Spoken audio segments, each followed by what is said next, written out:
ওই গো ছোট্ট বন্ধুরা, তোমাদের গল্পমণি তো আবার চলে এলো একটা নতুন গল্প নিয়ে। এই বর্ষার দিনে আজকের গল্পটা কিন্তু খুব জমে যাবে। আজকের গল্পটা সৈয়দ মুস্তফা সিরাজের লেখা সত্যি ভূত মিথ্যে ভূত। সেদিন সন্ধে ঝিরঝিরিয়ে বৃষ্টি ঝরছে। টেবিল বাতির আলোয় জম্পেশ করে একখানা গল্প লেখার জন্য কলম বাগিয়ে ধরেছি। এমন সময় কলিং বেল বাজলো। বাজলো বলা ভুল, বাজতেই লাগলো। লেখার মুড নষ্ট হলে সব লিখিয়েই খাপ্পা হন। খাপ্পা হয়ে উঠে গেলাম। কলিং বেল একবার বাজানোই তো যথেষ্ট, অন্তত এই কথাটা বলেও মনের ঝাল ঝাড়বো। আগন্তুক যেই হোক না কেন এটাই ঠিক করলাম। কিন্তু দরজা খুলে দেখি ঢ্যাঙা কেঠো চেহারার প্রৌঢ় এক ভদ্রলোক, পরনে সাদা সিধে ধুতি পাঞ্জাবি, মুখে খোঁচা খোঁচা দাড়ি গোঁফ এবং মিটিমিটি হাসি। কিছু বলার আগেই করজোরে নমস্কার করলেন। আপনি কি বিখ্যাত লেখক নকুরচন্দ্র গুঁই? আপনার সঙ্গে কিছু জরুরি কথাবার্তা আছে। বিখ্যাত কথাটায় প্রশংসা ছিল, আর কোন লেখকই বা প্রশংসা শব্দ শুনলে খুশি না হন? খুব স্বাভাবিক, আমিও খুশি হলুম বই কি। অমন করে বেল বাজানোর কৈফিয়ত চাইতেও ভুলে গেলুম। তাছাড়া জরুরি কথাবার্তা ব্যাপারটাও আশাব্যঞ্জক। ভদ্রলোক নিশ্চয়ই কোনো প্রকাশক, তাই খাতির করে বললুম, আসুন আসুন, ভেতরে এসে বসুন, তারপর কথাবার্তা হবে। ভদ্রলোক ঘরে ঢুকে সোফায় বসলেন। তারপর হাই তুলে বললেন, আপনি তো ভূতের গল্প লেখেন। ভদ্রলোক আমার কথায় মাঝখানে বাধাও দিচ্ছিলেন। একটু হেসে বললাম, মাঝে মাঝে দু চারটে লিখি, তা আপনি কি? উনি আবার থামিয়ে দিলেন।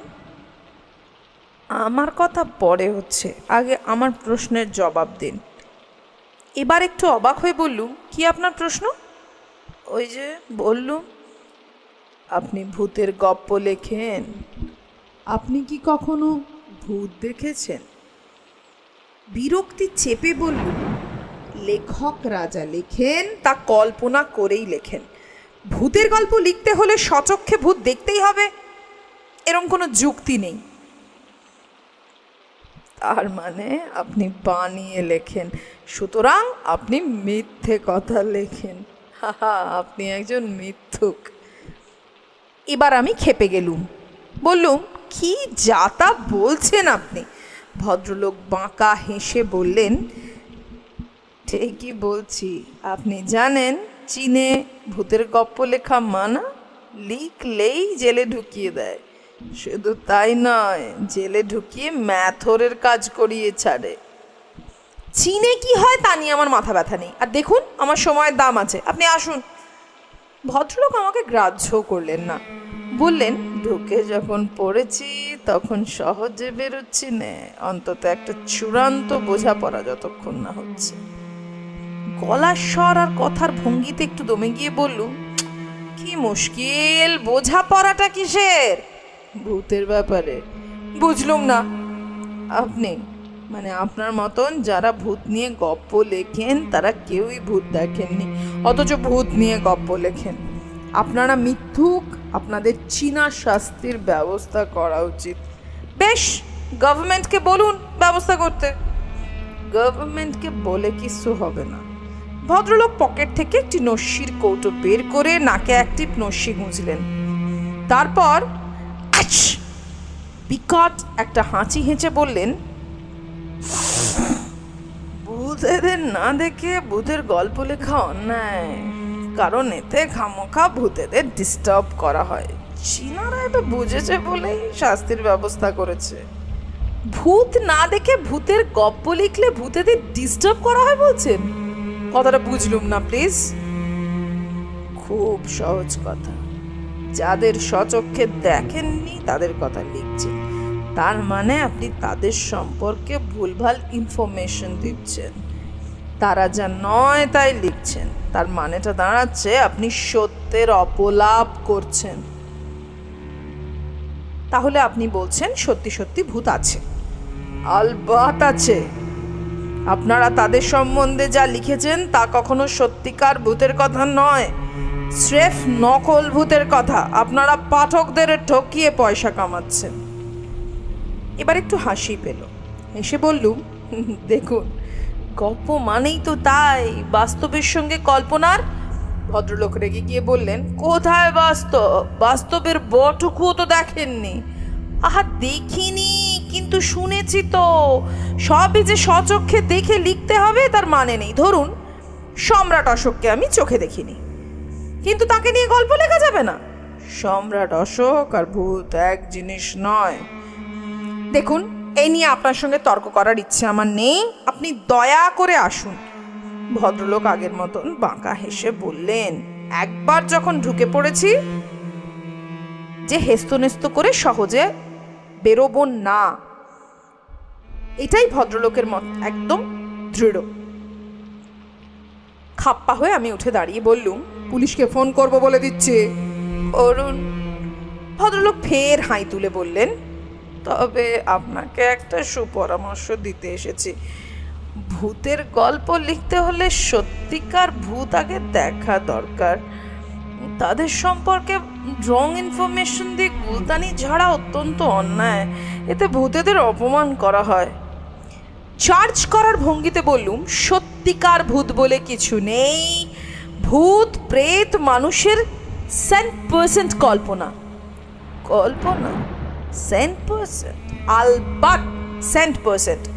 সত্যিকার ভূত নেই। সত্যিকার ভূত নেই? না, নেই। দেখতে চান? চাই, দেখান। দেখতেই তো পাচ্ছেন। তার মানে কোথায় দেখতে পাচ্ছি? আপনার চোখের সামনে। না হেসে পারা গেল না। বললুম, তার মানে আপনি বলতে চাইছেন যে আপনি ভূত? ঠিক ধরেছেন। কিন্তু আপনি যে ভূত তার প্রমাণ? প্রমাণ আছে বই কি, তবে এত সহজে চাওয়া মাত্র প্রমাণ দিলে কি চলে? আপনাকে যদি কেউ চার্জ করে বসে যে আপনি নকুরচন্দ্র গুঁই, তার প্রমাণ দিন, আপনার হাতে ঘা লাগবে। প্রেস্টিজ বলে একটা কথা আছে না, যখন তখন যে কেউ প্রমাণ চাইলেই তো দেওয়া যায় না। তা ভূতেরও প্রেস্টিজ আছে। বোঝা যাচ্ছে আপনি একজন বদ্ধ পাগল। পুলিশকে খবর না দিয়ে উপায় নেই দেখছি। রেগে মেগে পাশের ঘরে গিয়ে থানায় রিং করলুম। কিছুক্ষণ রিং হবার পর ঘ্যান ঘ্যানে গলায় সারা এলো। তখন নিজের পরিচয় দিয়ে বললুম, আমার ঘরে জোর করে একটা লোক ঢুকে পড়েছে। কাইন্ডলি কেউ এসে একটা ব্যবস্থা করুন প্লিজ। হাতে অস্ত্র শস্ত্র আছে নাকি? না। টাকা পয়সা দাবি করছে কি? না না, ব্যাপার হলো লোকটা বদ্ধ পাগল। তাই বুঝে? তাহলে কোনো মেন্টাল হসপিটালে খবর দিন, থানায় কেন? কি আশ্চর্য! আশ্চর্য কিসের? পাগল টাগলের হাপা সামলানো পুলিশের ডিউটির মধ্যে পড়ে না। কাইন্ডলি কথাটা শুনুন আগে। বলুন। লোকটা বলছে সে একজন ভূত। তাহলে ভূতের রোজা ডাকুন। আপনারা কেউ আসবেন না তাহলে? সরি, এটা পুলিশের ডিউটির মধ্যে পড়ে না। ফোন রাখার শব্দ হলো। কি করব ভাবছি, এমন সময় হঠাৎ মনে পড়ে গেল লালবাজার পুলিশ হেডকোয়ার্টারে আমার পরিচিত এক অফিসার আছেন। বরাত জোরে তাঁকে পাওয়া গেল। ব্যাপারটা শুনে প্রথমে তিনি একচোট হাসলেন, তারপর বললেন, এখনই যাচ্ছি। ভাববেন না ওকে কথাবার্তা বলে টলে জাস্ট মিনিট 5 আটকে রাখুন। বসার ঘরে ফিরে দেখি ভদ্রলোক চোখ বুজে যেন ঘুমোচ্ছেন। পুলিশ আসছে, অতএব আমি এবার বেপরোয়া বললুম, ও মশাই শুনছেন? চোখ বুজে যেন ঘুমের মধ্যেই বললেন, শুনেছি। লালবাজার থেকে পুলিশ আসছেন। এখনো বলছি, আপনাকে বিপদে ফেলতে আমি চাইনি, আপনি কেটে পড়ুন। একই অবস্থায় থেকে উনি বললেন, কে আসছে বলে? লালবাজারের ক্রাইম ব্রাঞ্চের ইন্সপেক্টর বঙ্কুবিহারী ধারা। ভদ্রলোক চোখ খুলে সোজা হয়ে বসলেন, মুখে হাসি। বঙ্কু আসছে বুঝি? বাহ, বাহ, খুব ভালো। অবাক হয়ে বললাম, মানে ভালো? ওকে আপনি চেনেন? খুব চিনি, বঙ্কু আর আমি ছেলেবেলার বন্ধু। চালাকি করবেন না। চালাকি কি সত্যি? বলে ভদ্রলোক আবার চোখ মুছলেন এবং আগের মতন সোফায় হেলান দিলেন। ঘুম জড়ানো গলায় শপথোক্তি করলেন, সারাদিন মাইকের চোটে ঘুমোতে পারিনি, বড্ড ঘুম আসছে। মিনিট 2 পরে কলিং বেল বাজলো। এত শিগগিরই এসে পড়লেন মিস্টার ধারা? খুবই খুশি হয়ে দরজা খুলল। মিস্টার ধারা সহাস্যে বললেন, আছে না পালিয়েছে? আছে, ঘুমোচ্ছে। বঙ্কু বিহারী ধারা ঘরে ঢুকেই থমকে দাঁড়ালেন, তারপর প্রায় চেঁচিয়ে উঠলেন, মুরারি না? কি কাণ্ড! ভদ্রলোক চোখ খুলে হাই তুলে বললেন, আয়, কতদিন পর তোর সঙ্গে দেখা। মিস্টার ধারা তার পাশে বসে কাঁধে হাত রেখে বললেন, তুই আছিস কোথায় এখন? মধ্যম গ্রামের ওদিকে। আজকাল যা অবস্থা, ডেরা খুঁজে পাওয়াই প্রবলেম। আমার ওই একই প্রবলেম, এখনো ডেরা খুঁজে হয়রান হচ্ছি। আমার ডেরায় চলে আয় না, খুব নিরিবিলি জায়গা, তবে মাঝে মাঝে বড্ড মাইকের উপদ্রব। পুলিশের চাকরি করে ওটা কান সওয়া হয়ে গেছে, অসুবিধা হবে না বলে মিস্টার ধারা সহাস্যে আমার দিকে ঘুরে ফের বললেন, মুরারি আমার ছেলেবেলার বন্ধু, বুঝলেন? বুঝলাম, কিন্তু উনি নিজেকে ভূত বলছিলেন কেন? মিস্টার ধারা আরো হেসে বললেন, কি কাণ্ড! ভূত নিজেকে ভূত বলবে না তো কি মানুষ বলবে? বলে মুরারি বাবুর দিকে ঘুরলেন। তবে মুরারি, কাজটা কিন্তু ঠিক করনি। খামুখাই নিরীহ লেখক ভদ্রলোককে জ্বালাতে না এলেই পারতে। মুরারি বাবু চোখ কটমট করে বললেন, এসেছি কি আর সাধে? উনি ভূতেদের ব্যাপারে রং ইনফরমেশন দিয়েছেন। সচক্ষে ভূত না দেখে ভূতেদের ব্যাপার স্যাপার না জেনে একরাশ মিথ্যে কথা অসহ্য। বঙ্কু, তোমারও উচিত এর একটা বিহিত করা। বঙ্কু বিহারী ধারা উঠে দাঁড়ালেন। যাকে মরুগে, বিহিত করে হবেটা কি? এতদিনে সচক্ষে ভূত দেখেননি, এবার দেখলেন, ব্যাস। এবার থেকে আর বানিয়ে লিখবেন না। না চলো, তোমার ডেরায় যাওয়া যাক। বাপস, ডেরা খুঁজে পাওয়া যায় কি প্রবলেম হয়েছে আজকাল। কোঅপারেটিভ হাউসিং করলে মন্দ হয় না বরং, কি বলো? আমার না সবকিছু কিরম গুলিয়ে যাচ্ছিল। কথা বলতে বলতে ওনারা বেরিয়ে গেলেন। আমি হতভম্ব হয়ে বসে রইলুম মিনিট 2। তারপর টনক নড়ল। ঝটপট দরজা বন্ধ করতে হন্তদন্ত হয়ে পাশের ঘরে গেলুম। ফের থানায় রিং করলুম। তেমনই দেরি করে সারা এলো। বললুম, আমি লেখক নকুরচন্দ্র গুঁই বলছি, একটু আগে একটা লোকের কথা বলছিল। লোকটা চলে গেছে তো? হ্যাঁ, কিন্তু একটা খবর জানতে চাইছি। লালবাজারে ক্রাইম ব্রাঞ্চের ইন্সপেক্টর বঙ্কু বিহারী, কাগজে খবরটা পড়েননি? ডাকাতের সঙ্গে সংঘর্ষে গত রাতে উনি মারা গেছেন। এই পর্যন্ত শুনেই ফোনটা নামিয়ে রাখলুম।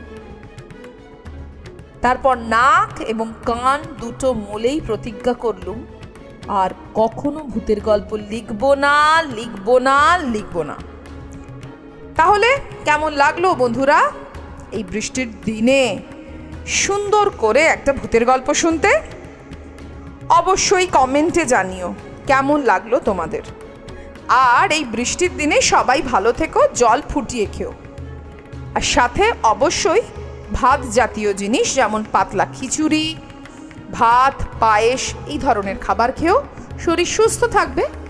আজ তবে এই অবধি। আমার সব শ্রোতা বন্ধুকে, সাবস্ক্রাইবারদের নমস্কার জানিয়ে, ধন্যবাদ জানিয়ে শেষ করলাম আজকের গল্প।